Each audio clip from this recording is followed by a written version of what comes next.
Firstly, good morning and a very warm welcome to today's session, which will look at the impact of hybrid working on how we build and manage effective and trust-based customer relationships. And this is our third panel discussion of 2021, follows on from 3 that we ran last year as well, exploring how we can effectively provide leadership in what has become known as the new normal. And recordings of all previous panel discussions are available on our website. For those of you joining us for the first time on one of these sessions, I am Alan Thompson. I'm one of the directors of Customer Attuned, and I head up the people capability side of the business and generally chair these sessions for us. So to get things underway, I'd just like to briefly introduce you to our panel for today. So I'm delighted that we've been joined today by Dr. Kate Davis, an associate professor at Kingston University, with a very wide-ranging remit across the university in her role. She's particularly valued for her innovative approaches to promoting interaction between the university, students and employers, resulting in a high graduate employment rate. Kate is really passionate about ensuring that both graduate and postgraduate studies are linked to employability, and she manages many successful relationships with business leaders in various industries to support the provision of graduate projects and work placements. Our second panel member is Justin Du, who joins us today from Okta, a leading omni-channel identity platform, where he is the regional director for Europe, Middle East and Africa. Justin has expertise in developing go-to-market strategies in emerging markets by actively engaging in partnerships to deliver consistent above-market revenue growth. He's really passionate about enabling businesses to connect and engage with their customers and their employees more effectively, and the role that social media can play in that journey. And our final panel member today is Chris Withers, whom I've known for a number of years, and he's currently the broker distribution director for the specialist insurer Ecclesiastical. He leads the management and development of broker relationships via his team of account managers. And Chris has previously worked for RSA Insurance and Kavere Insurance, leading distribution, operational, schemes and real estate teams, as well as developing broker propositions. Now, over the next 30 minutes or so, all 3 of our guests will be sharing their insights and their views on how a new way of working, which embraces greater flexibility between home and office working, will impact on their organization's ability to continue to build and maintain trust-based relationships with their partners and with their customers. So to get things started, I'd like to ask you just to share a little bit about your role within your organization, and particularly an overview on the types of relationship that you and your teams would typically manage. Kate, can I come to you first on that, please? Sure, thank you, Alan. Good morning, everybody, or good afternoon if you're in different time zones, or evening. As Alan mentioned, I'm an associate professor in project management specifically, and I'm a training consultant to local and international businesses. I'm currently leading an undergraduate business management degree with 50 modules and multiple staff members, and I have to manage and coordinate those staff members as well, along with the students. Further, I manage the employee engagement relationships, guest speakers, and personal tutor relationships for near 1,000 students in the UK and internationally. That's great. Thank you, Kate. And I look forward to hearing more from you as the session develops. Justin, can I ask you to provide an introduction too, please? Yeah, hi, Alan, thank you. So my role at Okta involves building go-to-market strategies and go-to-market teams, and that's basically how we go out and partner with customers and acquire new customers onto our platform.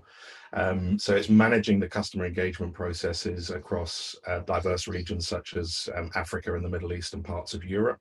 The relationships that we manage are new business, so acquiring new customers, but also critically customer retention. So customer retention is a very big focus of ours in terms of making sure that once we have secured that customer, we have a longer term journey with them and add more value as we go. Alongside that, we also manage partner and alliance channels, which are alternative routes to market for our prospective customers, adding sort of, again, additional value to that engagement as we partner. That's great. Thank you, Justin. Again, looking forward to hearing more from you too. Finally, Chris, can you share an introduction as well, please? Yeah, thank you, Alan. And thank you for just saying many years rather than any specific number on that one. Yeah, so as a team, we have responsibility for bringing our specialist proposition to life for brokers and their clients, and describing how the unique business model of Ecclesiastical makes us different from our competitors and can help brokers to win and retain more clients. Because we're a specialist insurer, we have to demonstrate why a broker should choose us for their clients' insurance needs. We'd argue that we have better solutions in the sectors we operate, but inevitably the generalist insurers that we compete against have more products and more reason to engage with brokers than we do. We work with intermediaries who are also having to manage hybrid relationships, and we have agencies in place with most brokers in the UK. That 80-20 rule definitely applies to us, with the majority of our premium income managed by a smaller group of brokers. However, we need to manage all brokers in the UK in order to identify new opportunities and stay abreast of market developments. That's great. Thank you, Chris.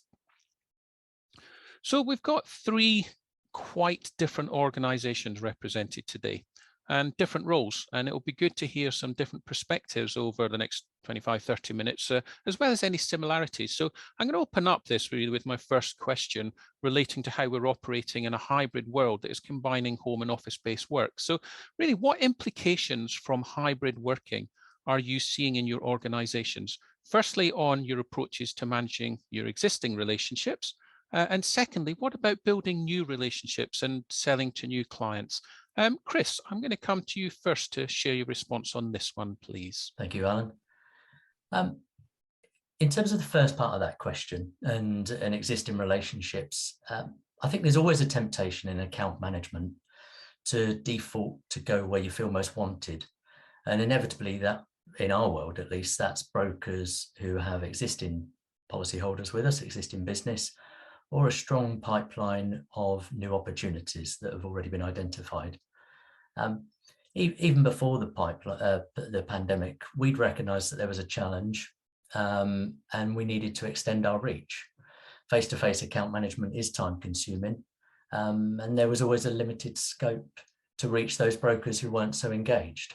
Why would anyone drive 2.5 hours on the off chance of a meeting with a broker that we might uncover something that we didn't know, when as an alternative on the panel of brokers that you're managing, there's somebody with an existing book or a well-developed pipeline?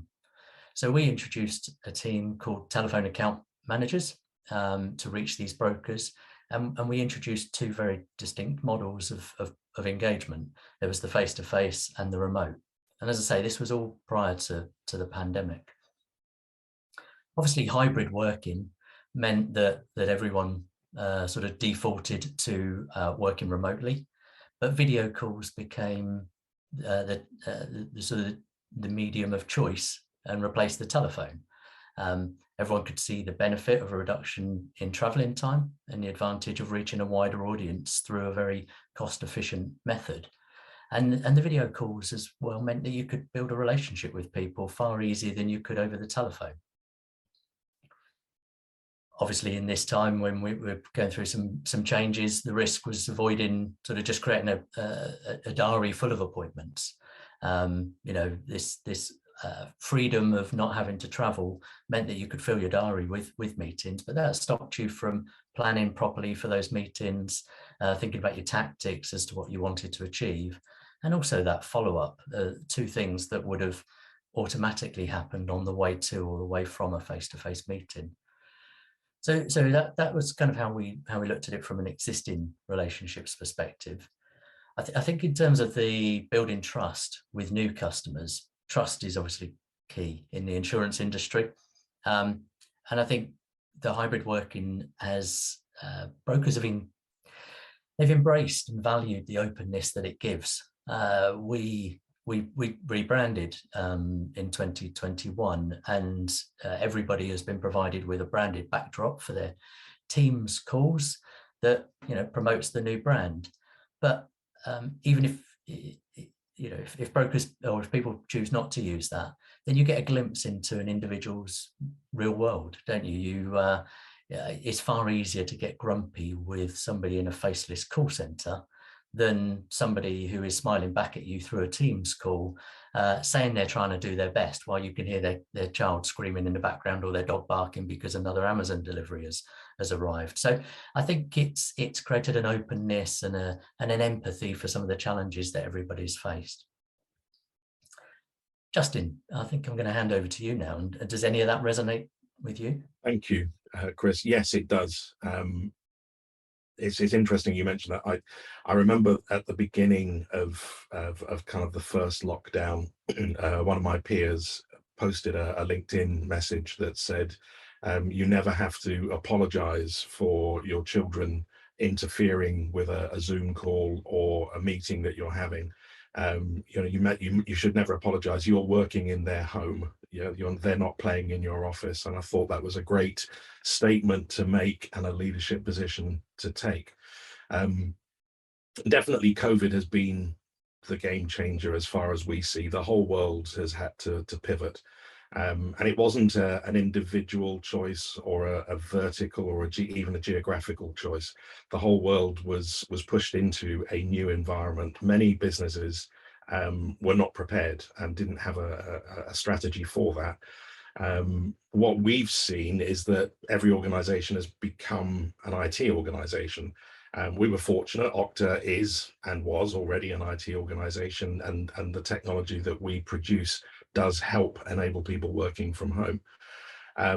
However, we had to change as a business, and an example of that was in our Q2 of this fiscal, we added in excess of 2,500 new customers to the business globally. A significant proportion of those customers we never met during the engagement cycle in person. And if you consider the pressure that puts on the sales individual, we can all relate to that, I think, probably on these calls. However, if you also go behind the scenes and think about the pressure that puts on the pre-sales engagements, the post-sales engagements, how we go about provisioning our technology to those organizations and supporting them coming online, what we would sort of consider customer success, which is intrinsic to our value proposition. Very different muscles had to be developed very, very quickly to ensure that the process worked the same in the virtual environments as it did in the physical environments. One of the things that we discovered in the virtual environment, in the virtual world, is that promises actually matter more. The promises that we make, the commitments that we make on calls like this with prospective organizations that we want to partner with, they can't be flippant. They need to be commitments that are delivered against. And it's easier to make those commitments when you're not sat in a room concluding an opportunity with a customer, when you're doing it on this sort of environment. My guidance to my teams was take time, slow the process down a little if possible, be very precise in the data gathering exercises that we took and the solution fit. Make sure that we did understand what the customer actually wanted to achieve, and then make sure that we could deliver against it. And where we couldn't deliver, make sure that the gaps were very open and very, very honestly discussed.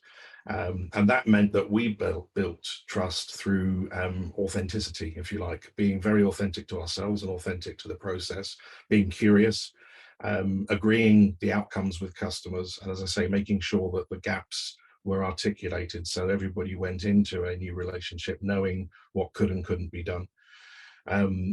I also was very keen with my teams to say, when we're doing this sort of thing, turn all the distractions off. Make sure that your corporate messaging, your personal messaging channels are disabled while you're in those discovery and engagement conversations. And the example I used was, don't use what you wouldn't use WhatsApp in the middle of a meeting in a boardroom with a customer.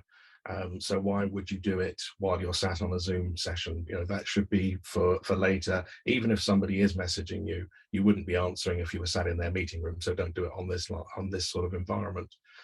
And that's for us where we've built the trust. We've had to change how we've worked. The additional 2,500 new customers in our second quarter is an example of how successful that has been. But it's not been easy. We can be certain it's not been easy. And I bet Kate has got some great stories to tell in that space. As a parent and a customer, where my children in college and university have had to change how they engage with academia, and everything done on Zoom. Kate, I'm fascinated to hear what you've got to say in this space as well.